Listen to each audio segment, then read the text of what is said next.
আসসালামু আলাইকুম। সংবাদে আপনাদের সবাইকে স্বাগত জানাচ্ছি। আমি ফিরোজ তোহা। শুরুতেই সংবাদ শিরোনাম। পুরোদমে ইরান ইসরায়েল ভয়াবহ যুদ্ধ চলছে, আর এই মুহূর্তে আমাদের হাতে এসেছে যুদ্ধের সবথেকে গুরুত্বপূর্ণ, সবথেকে তাজা আপডেট সংবাদ। প্রথমেই আপনাদের জানাবো, তেল আবিব এবং জেরুজালেমে বিশাল বিস্ফোরণ, ফের ইসরায়েলে ভয়াবহ হামলা চালাচ্ছে ইরান। ইসরায়েলকে লক্ষ্য করে ফের ব্যাপক হারে হামলা শুরু করেছে ইরান। রাজধানী তেল আবিব ও ফিলিস্তিনের অধিকৃত জেরুজালেমে বিকট বিস্ফোরণের শব্দ শোনা যাচ্ছে। আজ মধ্যরাত থেকে এই হামলা শুরু করেছে ইরান, খবর রয়টার্সের। এরপর জানাবো, ইসরায়েলের প্রতিরক্ষামন্ত্রী সহ বাংকারে নেতানিয়াহু। তেল আবিব সহ বিভিন্ন শহরে ইরানের একের পর এক ক্ষেপণাস্ত্র হামলা চালিয়েছে। এতে এই হামলার সময় বাংকারে অবস্থান করছে নেতানিয়াহু এবং তার মন্ত্রীরা। দখলদার ইসরায়েলের প্রধানমন্ত্রী কোনোভাবেই আর রক্ষা পাবে না ইরানের হাত থেকে। এদিকে ইরানের যত পারমাণবিক স্থাপনা, ইরানের রাজধানী তেহরানে শুক্রবার ভোরে পারমাণবিক কর্মসূচির মূল লক্ষ্য করে ব্যাপক বিমান হামলা চালিয়েছে ইরান। এই হামলার আগে সাম্প্রতিক সময় ওয়াশিংটন ও তেহরানের মধ্যে কয়েক দফা বৈঠক হয়েছে। ইরান তাদের পারমাণবিক কর্মসূচি দ্রুত সম্প্রসারণ করছে। ক্রমবর্ধমান এই আশঙ্কার কারণে মূলত এসব বৈঠকের আয়োজন করা হয়েছে। ইরানের যত পারমাণবিক স্থাপনা আছে এগুলো সম্পর্কে আপনাদের বিস্তারিত তথ্য জানাবো, সঙ্গেই থাকুন। এবারে জানাবো, ইসরায়েল ইরান সংঘাতে ট্রাম্পের অবস্থান ঝুঁকির পথে।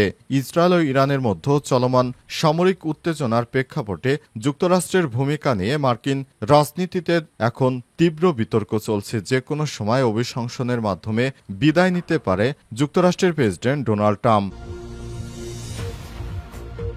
এবং সর্বশেষ জানাবো, জাতিসংঘে মার্কিন প্রতিনিধি বললেন, যুক্তরাষ্ট্রকে লক্ষ্যবস্তু করলে ইরানের পরিণতি হবে ভয়াবহ। ইরানকে সতর্ক করেছে জাতিসংঘে নিযুক্ত একজন যুক্তরাষ্ট্রের প্রতিনিধি। তিনি বলেছেন, এই অঞ্চলে মার্কিন নাগরিকদের উপর কোনো হামলা হলে তাদেরকে চড়া মাশুল দিতে হবে। প্রিয় দর্শক, এতক্ষণ শুনছিলেন সংবাদ শিরোনাম, এবারে বিস্তারিত।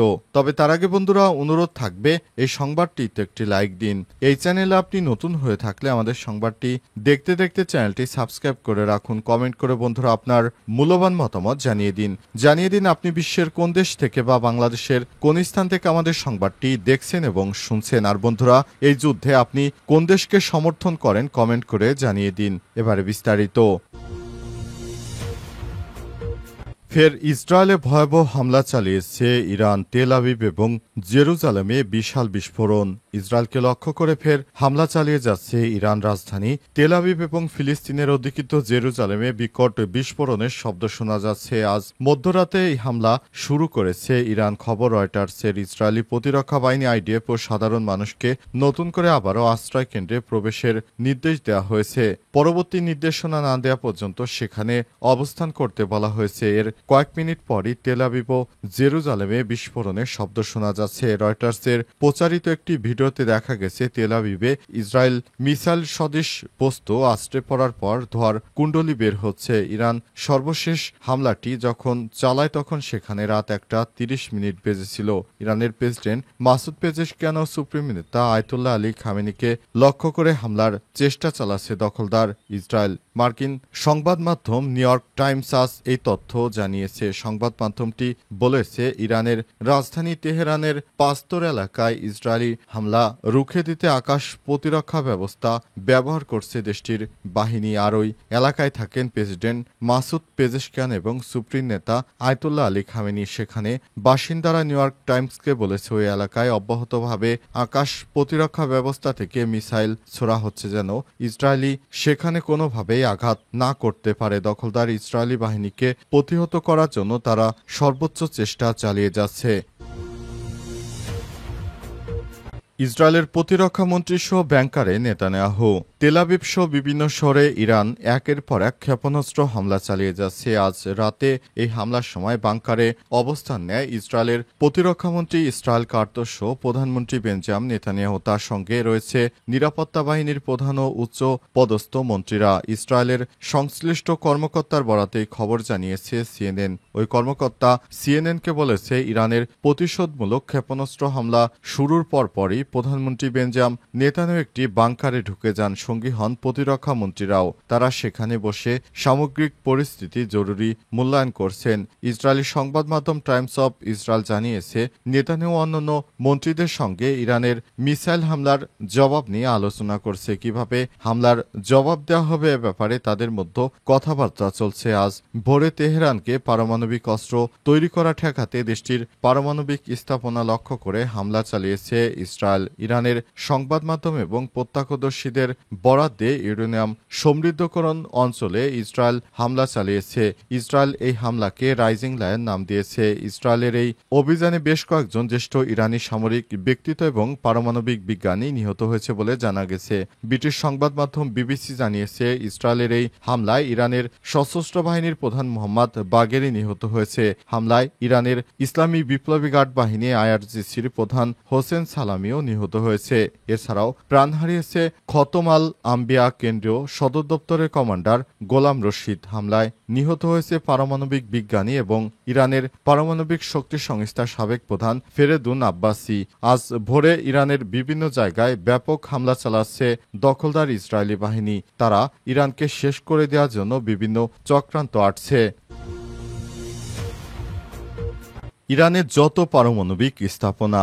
ইরানের রাজধানী তেহরানে শুক্রবার ভোর রাতে পারমাণবিক কর্মসূচির মূল কেন্দ্র লক্ষ্য করে ব্যাপক বিমান হামলা চালিয়েছে ইসরায়েল। ওই হামলার আগে সাম্প্রতিক সময়ে ওয়াশিংটন ও তেহরানের মধ্যে কয়েক দফা বৈঠক হয়েছে। ইরান তাদের পারমাণবিক কর্মসূচি দ্রুত সম্প্রসারণ করছে। ক্রমবর্ধমান এই আশঙ্কার কারণে মূলত এসব বৈঠকের আয়োজন করা হয়। 2015 সালে 6 প্রভাবশালী দেশ ও ইউরোপীয় ইউনিয়নের সঙ্গে ইরানের পারমাণবিক চুক্তি হয়। ওই চুক্তিতে ইরানকে পারমাণবিক কার্যক্রম সীমিত রাখার শর্ত দেওয়া হয়। বিনিময়ে দেশটির উপর থেকে পশ্চিমা নিষেধাজ্ঞা শিথিল করার প্রতিশ্রুতি দেওয়া হয়। কিন্তু 2018 সালে যুক্তরাষ্ট্রের তৎকালীন ও বর্তমান প্রেসিডেন্ট ডোনাল্ড ট্রাম্প একতরফাভাবে চুক্তি থেকে তার দেশকে প্রত্যাহার করে নেয়। এরপর থেকে ইরান তাদের পারমাণবিক কর্মসূচি উল্লেখযোগ্যভাবে জোরদার করেছে বলে মনে করা হয়। তবে ইরানের পক্ষ থেকে শান্তিপূর্ণ উদ্দেশ্যে ইউরেনিয়াম সমৃদ্ধকরণের কথা বলা হয়েছে। জাতিসংঘের আন্তর্জাতিক আণবিক শক্তি সংস্থা ইরানের মোট সমৃদ্ধকরণ ইউরেনিয়ামের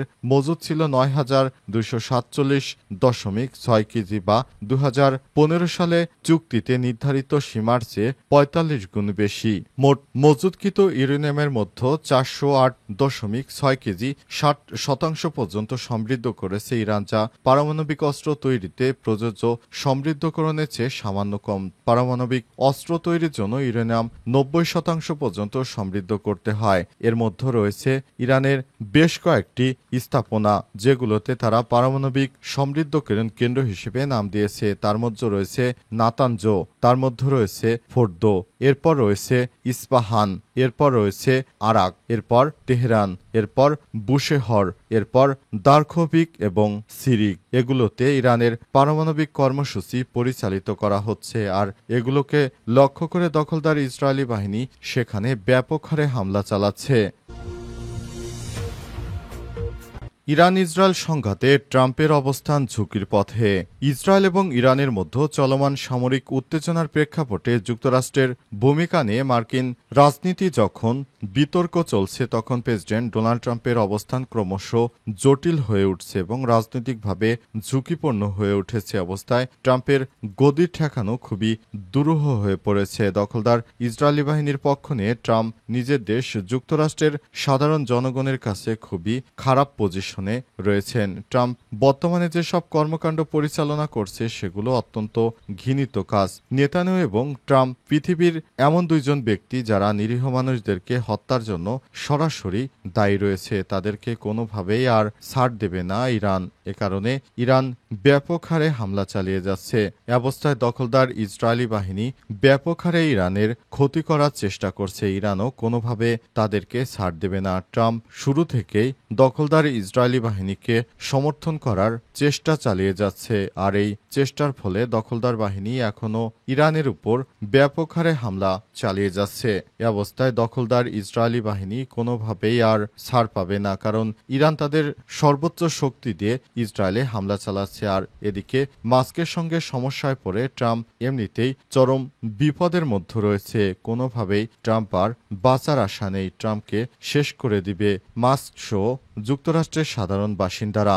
দখলদার ইসরায়েলি বাহিনীকে কোনোভাবেই আর ছাড় দিবে না ইরান। এ অবস্থায় যেভাবে তারা হামলা চালিয়ে যাচ্ছে সেটি সত্যি খুবই চিন্তার বিষয়, কারণ এই যুদ্ধ থেকে তৃতীয় বিশ্বযুদ্ধ লেগে যাওয়ার সম্ভাবনা তৈরি হয়েছে।